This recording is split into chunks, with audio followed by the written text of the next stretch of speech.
जय हिंद साथियों। स्वागत है आप सभी का हमारे YouTube चैनल ज्ञान आरबीएल में। साथियों, मैं आपको बता दूं कि आपके पेड के एग्जाम लगे हुए हैं और हम इस समय पढ़ रहे थे भारतीय राष्ट्रीय आंदोलन। ठीक है, तो चलिए आपको दिखाते हैं हमने क्या क्या पढ़ा दिया। देखिए, इंडियन नेशनल मूवमेंट। और साथियों, मैं आपको बता दूं आज इसका लास्ट पार्ट है, यानी आज आपको सब कुछ दोस्तों समाप्त कर देंगे हम आज की इस वीडियो से। ठीक है, देखते हैं। आपको बता दें कि ये है भारतीय राष्ट्रीय आंदोलन, जिसमें हमने स्वाधीनता आंदोलन के प्रारंभिक वर्ष पढ़ लिए थे, फिर स्वदेशी तथा सविनय अवज्ञा आंदोलन यानी महात्मा गांधी अन्य नेताओं की भूमिका देख लिए थे, क्रांतिकारी आंदोलन और उग्रवाद का उदय देख लिया था हमने, और भारत छोड़ो आंदोलन देख लिया है, आजाद हिंद फौज नेताजी सुभाष चंद्र बोस देख लिया। तो आज हम देखेंगे कि विधायी संशोधन तथा ब्रिटिश इंडिया एक्ट 1935। तो आज हम 1935 के बारे में, ब्रिटिश ईस्ट इंडिया 1935। दोस्तों देखिए, प्रॉपर इन्होंने 1935 के बारे में बताया, मगर थोड़ा थोड़ा और भी एक्ट जो हैं वो देखते चलेंगे बहुत ही मीडियम तरीके से। ठीक है, तो चलिए दोस्तों, ये लास्ट वीडियो होगी। आज से हमारा पूरा का पूरा भारतीय राष्ट्रीय आंदोलन समाप्त हो जाएगा। अगर आपने नहीं देखा है तो भैया आप जाइए हमारे प्ले लिस्ट पर, और जैसे आप प्ले लिस्ट पे आएंगे साथियों, आपको ये वाला प्ले लिस्ट दिखेगा, UP triple S C PET 2022 classes संपूर्ण कोर्स। यहाँ पे आपको एक एक वीडियो दोस्तों एक क्रम में लगी हुई मिल जाएंगी पेड के लिए स्पेशली। तो जा करके एक बार अवश्य देखिएगा, बहुत ही शानदार तरीके से हमने पढ़ाया है। तो चलिए दोस्तों शुरू करते हैं इस वीडियो को। साथियों, इसमें हम पूरा देखने वाले हैं संवैधानिक विकास का इतिहास, है ना, और विभिन्न घटनाओं के बारे में। आपको पता है कि पहले क्या होता था दोस्तों। देखिए, पहले आपका कंपनी शासन चलेगा 1773 से 1858 तक। क्यों? क्योंकि 1757 दोस्तों जो क्रांति होती है, 1857 जो क्रांति होती है ना, उससे दोस्तों ब्रिटिश साम्राज्य खुद भारत में सम्राट का शासन स्वतः हो जाता है। ठीक है, चलिए तो देखिए, जो कंपनी शासन कहाँ से कहाँ तक चले दोस्तों, 1773 का रेगुलेटिंग एक्ट, और 1786 का, ठीक है, 1793, फिर 1813, 1784, ठीक है, देखिए 1784 छूट गया था ना, और 1833 और 1853 ये चार्टर एक्ट देखेंगे। ठीक, इनमें जो इंपॉर्टेंट होंगे। उसके अलावा 1858 फिर भारत शासन अधिनियम शुरू हो जाएंगे। 1858 का आएगा, 1861, 1892, 1919, 1909, 1935 और 1947 दोस्तों। ठीक है, इनमें जो भी इंपॉर्टेंट है उनके बारे में हम शुरू करें। चलिए दोस्तों, बहुत ही कम समय में इनको हम देखने वाले हैं। जो चीज़ आपके लिए इंपॉर्टेंट है हम उसको देखते हुए चलेंगे। तो चलिए शुरू करते हैं वीडियो को। तो साथियों चलिए देखते हैं। देखिए, पहले था कंपनी शासन, हमने बताया कि 1773 से लेकर के 1858 तक। तो पहला दोस्तों एक रेगुलेटिंग एक्ट आता है दोस्तों 1773 का। दोस्तों ये आपके लिए इंपॉर्टेंट हो जाएगा। इसकी विशेषता क्या है, देखिए आपको बता दें, जब ये 1773 का रेगुलेटिंग एक्ट आता है उस समय दोस्तों ब्रिटेन के प्रधानमंत्री कौन होते हैं, नॉर्थ, है ना, लॉर्ड नॉर्थ। ठीक है, चलिए इसकी विशेषता क्या थी, तो याद रखेंगे कि जो पहले बंगाल का गवर्नर था ना, समझिएगा, बंगाल के गवर्नर को बंगाल का गवर्नर जनरल पद दे दिया गया। ठीक है, यानी जो बंगाल गवर्नर था उस पद को खत्म करके बंगाल का गवर्नर जनरल कर दिया गया, यानी कि लास्ट में जनरल जोड़ दिया गया। तो इस प्रकार से प्रथम गवर्नर जनरल, यानी बंगाल के प्रथम गवर्नर जनरल कौन बनते हैं, यहां लिख लेना, बंगाल के प्रथम गवर्नर जनरल कौन बनते हैं, तो वारेन हेस्टिंग्स। दोस्तों याद रखेंगे, ये क्वेश्चन आपके एग्जाम के लिए महत्वपूर्ण है। ठीक है, चलिए अब दोस्तों याद रखेंगे, जो पहले सभी प्रेसिडेंसियों के गवर्नर एक दूसरे से अलग होते थे ना, आपको बता दें कि इन्हें, ठीक, उन्हें इसके द्वारा मद्रास एवं बंबई के गवर्नर को बंगाल के गवर्नर के अधीन कर देगा। मतलब जो मद्रास और बंबई गवर्नर थे ना, उनको भी बंगाल, देखिए बंगाल थोड़ा कटा है, इसको बंगाल कर लेना, बंगाल के गवर्नर के अधीन कर दिया गया था। ठीक है, देखिए सबसे इंपॉर्टेंट क्या है आपका, ये पहला पॉइंट। अब देखिए तीसरा पॉइंट बहुत ज्यादा इंपॉर्टेंट, बस इसे याद रख लीजिएगा। देखिए इस अधिनियम के द्वारा दोस्तों कलकत्ता में 1774 में दोस्तों एक उच्च न्यायालय, देखिए न्यायालय है, की स्थापना की गई, जिसमें दोस्तों 3+1 यानी 3 न्यायाधीश और एक मुख्य न्यायाधीश थे। याद रखेंगे किसके अधिनियम के तहत, तो 1773। अब कहेंगे सर 1774 क्यों लिखा, देखिए 1773 अधिनियम के तहत आए थे और 1774 में इसकी स्थापना हुई थी। ठीक है, तो इस अधिनियम के तहत दोस्तों कलकत्ता में उच्च न्यायालय की स्थापना की गई, जिसमें दोस्तों टोटल 4 जज थे, जिसमें एक मुख्य न्यायाधीश कौन था, तो याद रखेंगे सर एलिजा इम्पे। ठीक है, क्या नाम था, सर एलिजा इम्पे। और 3 अन्य न्यायाधीश कौन थे, तो चैम्बर्स, लेमेस्टर और जॉन हाइड। ठीक है, चैम्बर्स, जॉन हाइड और लिमिस्टर दोस्तों, ये 3 न्यायाधीश थे अन्य वाले। ठीक है, ये चीज याद रखेंगे। और आपको बता दें इसके तहत एक चीज और कहा गया कि कंपनी का कोई भी कर्मचारी, समझिए, कंपनी का कोई भी कर्मचारी निजी व्यापार करने और भारतीय लोगों से उपहार रिश्वत लेने पर प्रतिबंध। यानी कि जैसे मान लिया आप ना ईस्ट इंडिया कंपनी में काम कर रहे हैं, मान लिया ईस्ट इंडिया कंपनी में कोई भी अंग्रेज काम कर रहा, ठीक है, ईस्ट इंडिया कंपनी में काम कर रहा, तो अपना खुद का व्यापार नहीं कर सकता। अगर आप यहां काम करते हैं कंपनी में, आप कंपनी का काम करिए, अपना खुद का निजी व्यापार नहीं करें, और भारतीयों से कोई आप रिश्वत नहीं लेंगे, ना ही कोई उपहार लेंगे। इस पर भी बैन लगाया गया 1773 के एक्ट में। ठीक है, चलिए एक बार फिर दोस्तों उसके बाद कौन सा था, 1781 का संशोधन अधिनियम आता है। देखिए वो इसमें क्या है मैं आपको बता दूं, जो इसमें कमी रह गई थी ना 1773 में, उसी को सही करने के लिए ये आया था। तो ये ज्यादा इंपॉर्टेंट है नहीं, इसके हम ज्यादा बात भी नहीं करेंगे। ठीक है, चलिए 1793 देखिए, 1793 दोस्तों चार्टर एक्ट, आपको बता दें कि इसके द्वारा क्या होता है, इसके द्वारा भारत पर व्यापार के एकाधिकार को 20 वर्षों के लिए बढ़ा दिया जाता है। यानी कि 20 वर्ष और व्यापार कर सकते हैं दोस्तों भारत पे। दोस्तों इसके तहत 20 वर्षों के लिए आपके व्यापार करने का अधिकार भारत में बढ़ाया गया। और आपको बता दें इसके द्वारा कहा गया कि बोर्ड ऑफ कंट्रोल के सदस्यों तथा उनके कर्मचारियों को भारतीय राजस्व से ही भुगतान किया जाएगा। यानी जो बोर्ड ऑफ कंट्रोल के सदस्य हैं ना, बोर्ड ऑफ कंट्रोल के सदस्य हैं, उनको दोस्तों भारतीय राजस्व से ही उनकी तनख्वाह दी जाएगी। चलिए यहां पे आपको बस कुछ नहीं याद रखना है, ज्यादा इंपॉर्टेंट है नहीं। 1813 दोस्तों कभी आपको और भी एग्जामों पूछते हुए मिल जाएगा कि 1813 का चार्टर, देखिए 13 मेरा साथ, यानी कि देखिए व्यापार तो बंद कर दिया था, मगर कहा गया दोस्तों, देखिए 1813, देखिए 20 साल हो गए ना यहां से, समझिएगा 1793 से 1813 20 साल हो गए, 20 साल का अधिकार मिला था, अब देखिए अधिकार समाप्त हो गया। समझिए क्या होता है इस एक्ट में, भारत में कंपनी के व्यापार एकाधिकार को समाप्त कर देगा, यानी कि भारत में व्यापार करने के लिए सभी ब्रिटिश व्यापारियों के लिए खोल देगा, मतलब कंपनी को बंद करके सभी को खोल देगा, भैया करिए। ठीक है, और तब भी दोस्तों इस कानून के चाय और चीनी के साथ दोस्तों कंपनी के एकाधिकार बने रहे, मतलब कंपनी किसके साथ व्यापार करेगी, चाय का व्यापार कर सकती है और चीन के साथ व्यापार कर सकती है। आपसे क्वेश्चन पूछेगा चाय और चीन का व्यापार दोस्तों किस चार्टर एक्ट अधिनियम के तहत दिया गया, तो 1813 है ना, 13 मेरा साथ याद रखेंगे, 13 से चीन और चाय का साथ। ठीक है, और इसी के तहत दोस्तों सबसे इंपॉर्टेंट क्या है कि इस कानून में दोस्तों क्या कहा गया था, ईसाई मिशनरियों को भारत आने के लिए कहा गया। देखिए भारत क्यों, आपको पता है ना, ईसाई जो थे वो चाहते थे भारत में भी लोग ईसाई बन जाएं, ठीक, कन्वर्ट करें अपने आप को। ठीक है, तो ईसाई मिशनरियों को भेजा कर भैया आप जाइए प्रचार प्रसार करिए, ईसाई धर्म के बारे में बहुत अच्छे से बताइए कि लोग ईसाई बनना स्टार्ट हो जाएं। ठीक है, तो किसके तहत, 13 के साथ है ना यहाँ पे। और इसमें क्या होता है कि पश्चिमी शिक्षा का प्रचार प्रसार होता है दोस्तों, पश्चिमी शिक्षा यानी कि अंग्रेजी शिक्षा का। ठीक है, ये चीज आपको याद रखना है। अब देखिए इसमें क्या होता है कि एक चीज याद रखेंगे कि प्रतिवर्ष दोस्तों 1 लाख रुपए भारतीय शिक्षा पे खर्च किए जाएंगे, ये इसी के तहत कहा गया, ये भी इंपॉर्टेंट है। ठीक है, इसमें हमने बताया कि चाय और चीनी के साथ व्यापार है ना, ईसाई मिशनरियों का प्रवेश किया गया।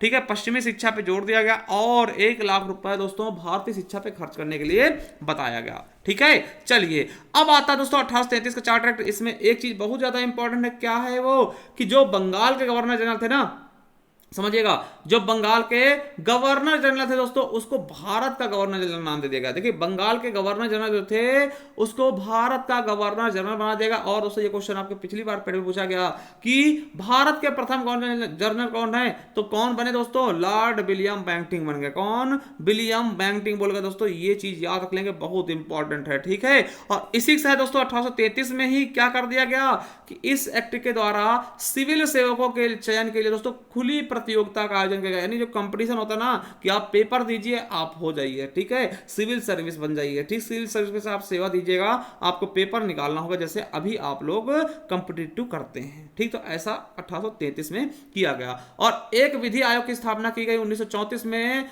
जिसके दोस्तों अध्यक्ष कौन बने, लॉर्ड मैकाले ने की, है ना, सॉरी मैकाले द्वारा किया गया था। ठीक है, लॉर्ड मैकाले द्वारा एक विधि आयोग की स्थापना की गई थी। ठीक है, 1934 में, सॉरी 1834 होगा दोस्तों, यहाँ 1834 कर लेना। ठीक है, चलिए आगे देखते हैं, 1834 कर लेना। ठीक है, चलिए आगे देखते हैं।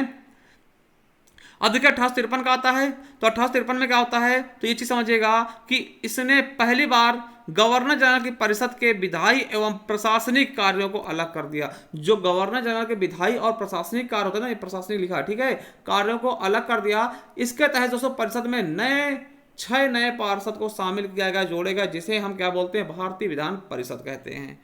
ठीक है, ये चीज आपको याद करना है बिल्कुल अच्छे से। और आपको बता दें कि इसने दोस्तों सिविल सेवकों की भर्ती एवं चयन परीक्षा हेतु खुली प्रतियोगिता व्यवस्था का आरंभ किया। इस प्रकार विशिष्ट सिविल सेवा भारतीय नागरिकों के लिए भी खोल दी गई। दोस्तों यहां पर भारतीय नागरिकों के लिए भी ये सेवा खोल दी गई। और याद रखेंगे दोस्तों, ठीक है, कि इसके तहत 1854 में भारतीय सिविल सेवा के संबंध में मैकाले समिति की नियुक्ति भी की गई थी। ठीक है, ये चीज आपको याद रखना बिल्कुल अच्छे से। ठीक है, चलिए अब दोस्तों एक चीज ये याद रख लेंगे, ये है ना, यहां से याद रखना कि भारत के प्रथम आईसीएस कौन थे, सत्येंद्रनाथ टैगोर। ठीक है, भारत की प्रथम महिला आईपीएस किरण बेदी जी, आपको पता होगा। भारत की प्रथम महिला आईएएस कौन थी, तो अन्ना रजन मल्होत्रा। ठीक है, याद रखेंगे। और भारत की प्रथम नेत्रहीन महिला आईएएस दोस्तों याद रखेंगे, प्रांजल पाटिल। और सिविल सेवक जनक कौन है, लॉर्ड कॉर्नवालिस। दोस्तों याद रखेंगे सिविल सेवक जनक कौन है, तो लॉर्ड कॉर्नवालिस दोस्तों। ठीक है, चलिए आगे देखते हैं। ताज का शासन देखिए, अब 1857 की क्रांति होगी, उसके बाद दोस्तों सीधा क्राउन मतलब कि सीधा सम्राट दोस्तों भारत पर निगरानी रखेंगे। आपको बता दें कि इसमें क्या याद रखना है कि भारत का शासन सीधे महारानी विक्टोरिया के अधीन चला गया। और यहां पर दोस्तों जो भारत का क्या था, गवर्नर जनरल था ना, भारत के गवर्नर जनरल को क्या कह दिया, भारत का वायसराय कह दिया। याद रखेंगे, भारत के गवर्नर जनरल का दोस्तों भारत का वायसराय कहा गया।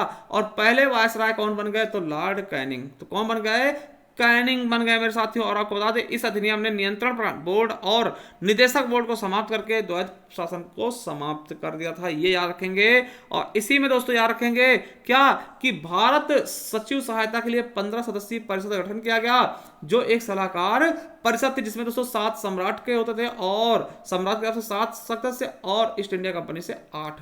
ठीक है, और भारत के प्रथम राज्य सचिव कौन बने, लॉर्ड स्टैनली, है ना, कौन बने, स्टैनली बने दोस्तों। और आपको बता दें कि 1 नवंबर 1858 को रानी विक्टोरिया का घोषणा पत्र इलाहाबाद के दरबार में दोस्तों लॉर्ड कैनिंग ने पढ़ा था। और इसे दोस्तों शिक्षित वर्गों ने क्या कहा था, अधिकारों का मैग्ना कार्टा, क्योंकि इसमें थोड़े बहुत अधिकार दिए गए थे, इसीलिए इसे अधिकारों का मैग्ना कार्टा भी कहा गया। ठीक, अधिकार मैग्ना कार्टा का दोस्तों थोड़े से अधिकार मिलना, अधिकारों को ही मैग्ना कार्टा कहते हैं। ठीक है, जैसे हम संविधान का मैग्ना कार्टा भाग 3 को कहते हैं, जिसमें हमारे मौलिक अधिकार बताए गए हैं। ठीक है, ये चीज याद रखेंगे। ठीक है, चलिए जो इंपॉर्टेंट है वही चीज हम बात करेंगे और जल्दी जल्दी पढ़ने की कोशिश करेंगे। ठीक है, चलिए अब देखिए यहाँ पे क्या होता है, 1861 का भारत परिषद अधिनियम आता है, भारत शासन अधिनियम आता है। और दोस्तों इसके द्वारा कानून बनाने की प्रक्रिया में भारतीय प्रतिनिधियों को शामिल करने लगे। मतलब जो कानून बनते थे ना, अब इसमें भारतीय लोग भी शामिल होंगे। भैया भारतीय लोगों के, भारत के ऊपर कानून बनना है तो भारतीयों को भी तो शामिल करना चाहिए।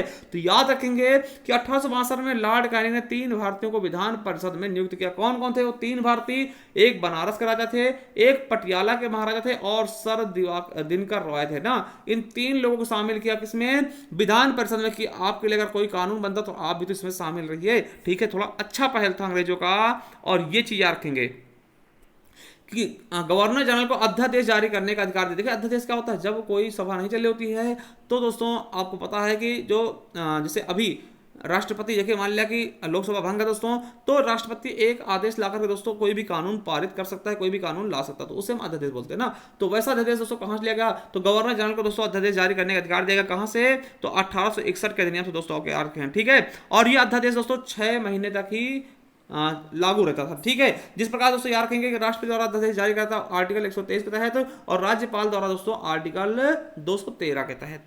ठीक है, याद रख लेंगे। चलिए और दोस्तों याद रखेंगे ये सबसे इंपॉर्टेंट है कि इलाहाबाद उच्च न्यायालय की स्थापना की गई इसी तहत। और इसी अधिवेशन के तहत दोस्तों 17 मार्च 1866 को दोस्तों आगरा में स्थानांतरित कर दी गई। मतलब आपको पता है पहले आगरा दोस्तों, आगरा से स्थानांतरित दोस्तों इलाहाबाद। पहले देखिए हमारा जो उच्च न्यायालय था वो आगरा था, उसके बाद दोस्तों क्या किया गया था, इलाहाबाद ट्रांसफर किया था। दोस्तों आपको बता दें कि 1869 में इसे आगरा से इलाहाबाद स्थानांतरित किया गया। किसके द्वारा, तो दोस्तों आपको पता होगा चाहिए कि उस समय दोस्तों यहाँ जो मुख्य न्यायाधीश थे, प्रथम मुख्य न्यायाधीश कौन थे, है ना, तो दोस्तों सर वाल्टर मॉर्गन। यार कि ये इंपॉर्टेंट है, क्वेश्चन कई बार पूछा गया कि इलाहाबाद उच्च न्यायालय के, ठीक है, प्रथम मुख्य न्यायाधीश कौन थे, सर वाल्टर मॉर्गन। ठीक है, और देखिए आपको बता दें दोस्तों कि इसके पहले दोस्तों आपको बता दें कि 1862 में 3 उच्च न्यायालय बनते हैं, कलकत्ता, मद्रास और बॉम्बे। देखिए कलकत्ता, मद्रास और बॉम्बे के बाद हमारा चौथा दोस्तों सबसे पुराना उच्च न्यायालय कौन सा होगा? इलाहाबाद उच्च न्यायालय। ठीक है, चौथा ये सबसे पुराना उच्च न्यायालय है। पहला दोस्तों कलकत्ता, मद्रास, बॉम्बे के बाद आपका चौथा कौन सा होगा? आपका इलाहाबाद उच्च न्यायालय। ठीक है, और सबसे बड़ा उच्च न्यायालय है दोस्तों, मतलब सबसे सर्वाधिक दोस्तों जजों की संख्या है। ठीक है, 160 के आसपास। ठीक है, चलिए आगे देखते हैं। अब 1909 का दोस्तों भारत परिषद अधिनियम आया। इससे दोस्तों मार्ले मिंटो सुधार के नाम से थे, याद रखेंगे मार्ले मिंटो सुधार। देखिए मार्ले कौन थे? तो दोस्तों सचिव थे। ठीक है, सचिव थे।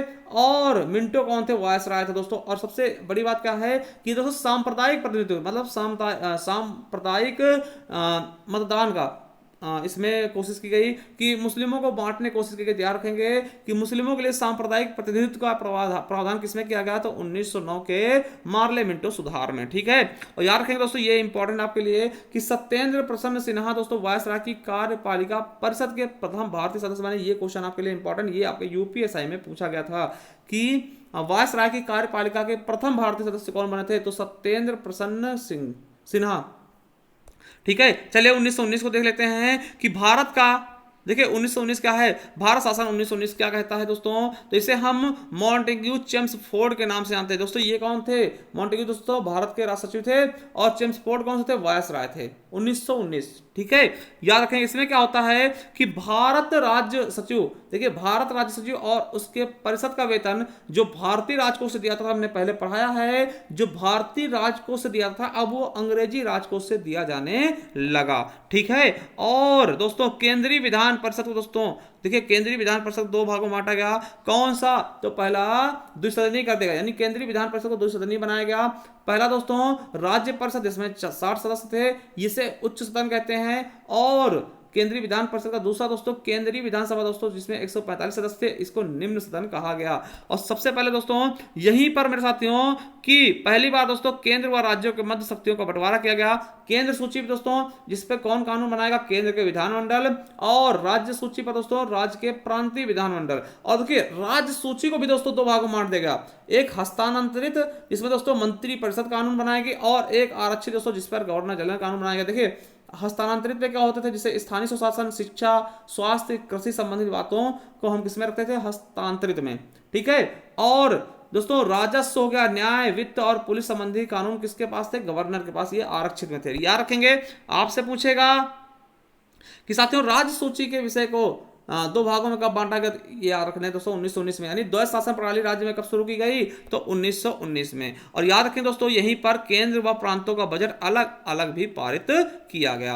अब दोस्तों जो सबसे इंपॉर्टेंट है, जिसके बारे में आपके पेपर में आना है, तो वो है 1935 का भारत शासन अधिनियम। बहुत इंपॉर्टेंट है, बहुत ज्यादा इंपॉर्टेंट। ठीक है, तो भारत शासन अधिनियम के बारे में देखिए, जो आपका संविधान अभी बना है ना दोस्तों, उसमें सबसे ज्यादा किसी का योगदान है तो भारत शासन अधिनियम। याद रखेंगे यह एक लंबा और विस्तृत दस्तावेज है, जिसमें दोस्तों 331 धाराएं, यानी 331 लगभग 331 दोस्तों क्या है? अनुच्छेद, 14 भाग और 10 अनुसूची। देखिए 10 अनुसूची दोस्तों अपने वर्तमान जो आपका संविधान बन के तैयार होता तब भी उसमें भी 10 अनुसूची नहीं थी ना, मतलब बहुत ज्यादा बड़ा था भारत शासन अधिनियम। ठीक है, 1935 का ये बहुत लंबा विस्तृत दस्तावेज था, जिसमें 321 धाराएं, 14 भाग और 10 अनुसूचियां थी। ठीक है, और भारतीय संविधान पर सर्वाधिक प्रभाव इसी अधिनियम का पड़ा है। ये याद रखेंगे, बहुत इंपॉर्टेंट। लगभग दोस्तों 20 चीजों, लगभग दोस्तों 200 प्रावधानों को इसी चीज से ले लिया गया। किससे? 1935 के भारत शासन अधिनियम से। ठीक है, ये चीज याद रखना। जैसे दोस्तों आपको बता दें कि जैसे संघीय व्यवस्था यहां से लिया गया, लोक सेवा आयोग व्यवस्था यहीं से लिया गया, और शक्तियों के लिए बंटवारा के लिए 3 सूची, जो संघ सूची, राष्ट्र सूची और समवर्ती सूची दोस्तों, वो यहीं से लिया गया, और राज्यपाल का कार्यालय भी यहीं से लिया गया। ये कुछ मेन चीजें हैं, इनको याद रख लेंगे। ठीक है, और इसमें किया क्या गया तो आपको बता दूं, इस अधिनियम से दोस्तों प्रांतों के द्वैत शासन, आपने बताया था प्रांतों के द्वैत शासन थे, है ना, हस्तांतरित, है ना, वो वाले, तो दोस्तों उनको समाप्त कर देगा। अभी 1919 में दोस्तों लागू हुआ था, और इसमें दोस्तों 1935 में इसको समाप्त कर दिएगा। और दोस्तों इसको समाप्त करके ना, राज्य वाले समाप्त करके अब केंद्र में व्यवस्था लागू कर दी। मतलब अभी हमने देखा कि प्रांतों में लागू था ना द्वैत शासन प्रणाली, अब दोस्तों प्रांतों में समाप्त करके ये केंद्र में लागू कर दी गई। और साथियों याद रखेंगे कि इस अधिनियम से दोस्तों 6 प्रांतों में द्विसदनीय विधानमंडल की स्थापना की गई। दोस्तों इस अधिनियम से 6 प्रांतों में द्विसदनीय विधानमंडल की स्थापना की गई। कौन कौन से थे वो 6 प्रांत? बंगाल, बिहार, मद्रास, बंबई, असम और संयुक्त प्रांत। यहां पर दोस्तों क्या हुआ, द्विसदनीय विधानमंडल की स्थापना की गई और एक संघीय न्यायालय की स्थापना की गई। किसकी दोस्तों, संघीय न्यायालय की स्थापना की गई, जिसके प्रमुख कौन थे, मुख्य सचिव, मुख्य न्यायाधीश कौन थे, तो मॉरिस गोयर थे। ठीक है, याद रखेंगे। और संघ सूची, राज्य सूची और समर्थित सूची इसी द्वारा दोस्तों ली गई, जिसमें संघ सूची में समय कितने विषय थे, 59 और राज्य सूची में 54 और 36 दोस्तों विषय थे समर्थित सूची में। ये दोस्तों उस समय की बात है, 1935 के समय की ना, अभी से तुलना मत कर लेना सर आपने गलत पढ़ा दिया। ठीक है, चलिए अब दोस्तों अवशिष्ट विषयों पर कानून बनाने से दोस्तों वायसराय, मतलब अवशिष्ट शक्तियां भी थी, जैसे अभी हैं। ठीक है, अभी केंद्र सरकार बनाती है, तो उस समय दोस्तों वायसराय को दिया गया था कि अवशिष्ट संबंधी कानून आप बना लीजिए। ठीक है, और इसी समय दोस्तों वर्मा, जो जिसको पता रंगून बोलते हैं, म्यांमार बोलते हैं, जिसकी राजधानी रंगून है, म्यांमार है, वर्तमान में म्यांमार है, उससे दोस्तों भारत को अलग किया गया। 1935 अधिनियम के तहत ही भारत से वर्मा को अलग किया गया। और दोस्तों रिजर्व बैंक की स्थापना की गई, ये याद रखेंगे, 1935 के अधिनियम से। चलिए थोड़ी चीज और दिखा देते हैं आपको। यहां से दोस्तों पिछली बार क्वेश्चन पूछा गया, इसलिए इसको याद रखेंगे। ठीक है, इसको आपको जरूर याद रखना है। गवर्नर जनरल आपसे पूछेगा कि बंगाल का प्रथम गवर्नर कौन है, रॉबर्ट क्लाइव है। और बंगाल का अंतिम गवर्नर, क्योंकि देखिए जब गवर्नर का हम पद खाली करेंगे तो अंतिम कौन होगा, वारेन हेस्टिंग। और आपको पता है कि 1773 के रेगुलेटिंग एक्ट से हमने पढ़ लिया कि बंगाल के गवर्नर का नाम बदल के दोस्तों बंगाल का गवर्नर जनरल कह देगा। और इस प्रकार से बंगाल का प्रथम गवर्नर जनरल कौन बना, वारेन हेस्टिंग। ठीक है, चलिए अब उसके बाद दोस्तों बंगाल का अंतिम गवर्नर जनरल कौन था, तो विलियम बेंटिंक था। अब देखिए 1833 चार्टर एक्ट के तहत बंगाल के गवर्नर जनरल को दोस्तों भारत का गवर्नर जनरल बना देगा। किसका, भारत का। और इस प्रकार से कि भारत का प्रथम गवर्नर जनरल कौन हो गया, तो दोस्तों विलियम बेंटिंक हो गया। कौन हो गए, विलियम बेंटिंक दोस्तों। ठीक है, और भारत का अंतिम गवर्नर जनरल कौन हुआ, तो लॉर्ड कैनिंग हो गया। क्यों, क्योंकि आपको पता है कि 1858 के दोस्तों भारत शासन अधिनियम के द्वारा, क्या, भारत शासन अधिनियम के द्वारा गवर्नर जनरल को भारत का वायसराय कह देगा। तो इस प्रकार से दोस्तों भारत के प्रथम वायसराय कौन होंगे, कैनिंग। ठीक है, वायसराय कौन होंगे, तो लॉर्ड कैनिंग हो जाएंगे दोस्तों भारत के प्रथम वायसराय। ठीक है, चलिए और तो थोड़ा सा दोस्तों ये याद रखेंगे कि भारत का अंतिम वायसराय कौन होगा, माउंट बेटन हो जाएंगे। और स्वतंत्र भारत के प्रथम गवर्नर जनरल कौन होंगे, तो माउंट बेटन होंगे। फिर गवर्नर जनरल कर दिया गया था। ठीक है, और भारत का प्रथम भारतीय गवर्नर जनरल कौन है, सी गोपालाचारी, सी गोपालाचारी दोस्तों, सी राजगोपालाचारी। और स्वतंत्र भारत के अंतिम गवर्नर जनरल दोस्तों सी राजगोपालाचारी। ठीक, तो याद रखेंगे, बहुत इंपॉर्टेंट है। आप देखिए ये आपका बिल्कुल एकदम समाप्त हो गया दोस्तों, भारतीय राष्ट्रीय आंदोलन समाप्त हो चुका है दोस्तों। एक बार आप जाइए हमारे कहने पर, ये आपको प्ले लिस्ट मिल जाएगी, यूपी ट्रिपल एससी पेट 2022 क्लासेस, यहाँ पे सब कुछ आपको एक क्रम में लगा हुआ मिल जाएगा। एक बार जरूर देखिए, उसका लिंक हम नीचे डिस्क्रिप्शन में दिए दे रहे हैं। उसके अलावा दोस्तों ये है आपका ग्राम विकास अधिकारी के लिए, अगर आप हिंदी पढ़ रहे थे दोस्तों संपूर्ण, तो आप यहाँ से पढ़ सकते हैं एग्जाम के लिए। तो चलिए दोस्तों, आई होप आपको अच्छा लगा होगा पढ़ के। Thank you. और एक चीज बता दूं आपको, इसका पीडीएफ दोस्तों हमारे टेलीग्राम चैनल ज्ञान आरबीएल ऑफिशियल को ज्वाइन कर लीजिएगा। वहां हमने पहले से डाल दिया है ज्ञान आरबीएल ऑफिशियल दोस्तों, वहां पे आपको इसका पीडीएफ भी मिल जाएगा। चलिए दोस्तों, थैंक यू। मिलते हैं किसी नेक्स्ट वीडियो, तब तक के लिए जय हिंद, जय भारत, वंदे मातरम। Thank you.